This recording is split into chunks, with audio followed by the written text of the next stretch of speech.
I have been diagnosed with bipolar and ADHD. Now, I did not understand for 20 years why I was using. I had no idea what it was. And I don't know if when I went to a treatment program, because I just couldn't take anymore, it was there that I found out what the problem was all along. I didn't understand if I was to be happy because they found the problem and they were able to help me and give me the medication I needed for me to go forward in recovery, or if I was mad that it took 20 years for someone to tell me what was wrong with me all the time.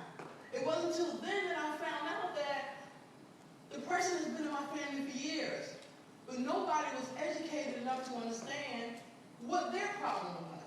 So as a result of me being in the program and getting the help I needed and finding out what my mental illness was, I was able to help my family members as well. We talk about stigma today because when I was released from the program, I was angry and I wanted to tell everybody what the problem was and try to fix everybody, but I couldn't. But I knew that my story might be a testimony to some other people. So when I had a therapist that I talked to, and I asked her, I was like, well, I want to do something different with my life. You know, I really don't have any marketable skills because I squandered most of my life and my addiction due to my mental illness. So I really don't have any marketable skills. I was blessed with a husband who took care of me through all of this. God knows what I put him through with my mental illness. Oh my gosh. But we're still married today, and I'm blessed because of that. But I told my therapist, I said, I want to do something. I want to go back to school. I want to help people. And she looked at me like her eyes went for the head. I was like, well, what if she thinks that I can't do it? Because I spent 20 years in my addiction. I spent 20 years with my mental illness untreated. She made me feel like I couldn't do it. That's where the stigma began. The stigma was that she felt that because of my mental illness, I wasn't even able to go to school to get the credentials I need to help other people. It didn't stop there. I joined a program called DOORS, Department of Rehabilitation. They did a psychiatric evaluation on me, and believe it or not, the psychiatric evaluation said that I wasn't capable of completing a semester of school.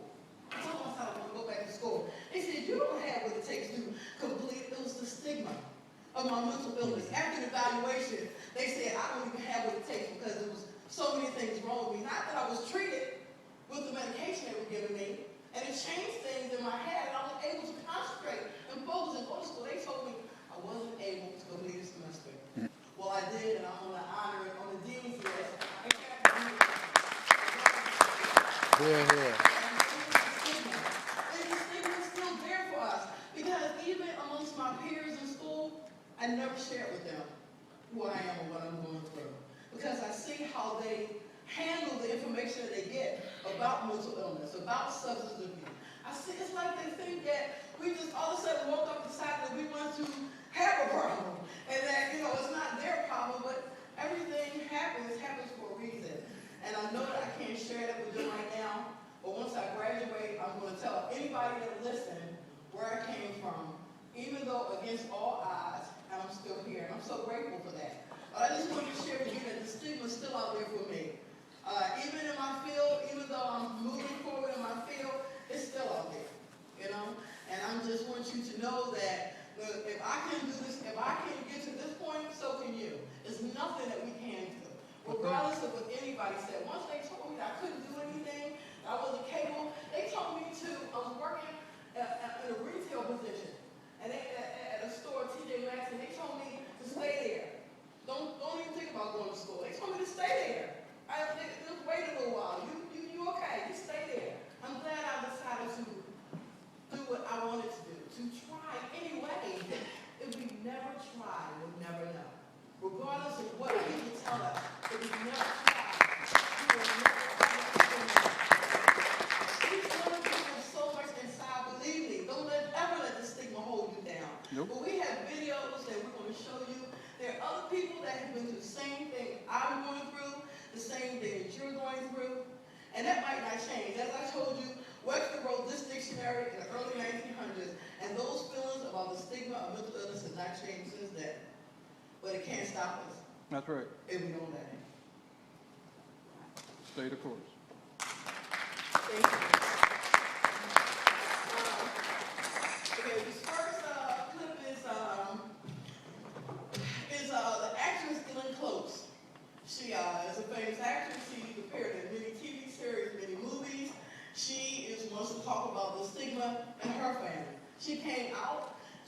support her sister in her endeavors and what she's going through. So.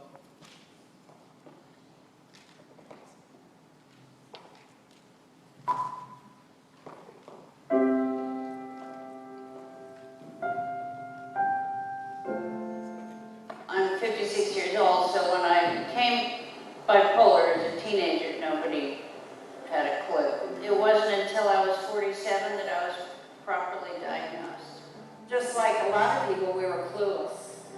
Even though now we know there's, genetic depression, genetic mental illness in our family. Nothing that anybody really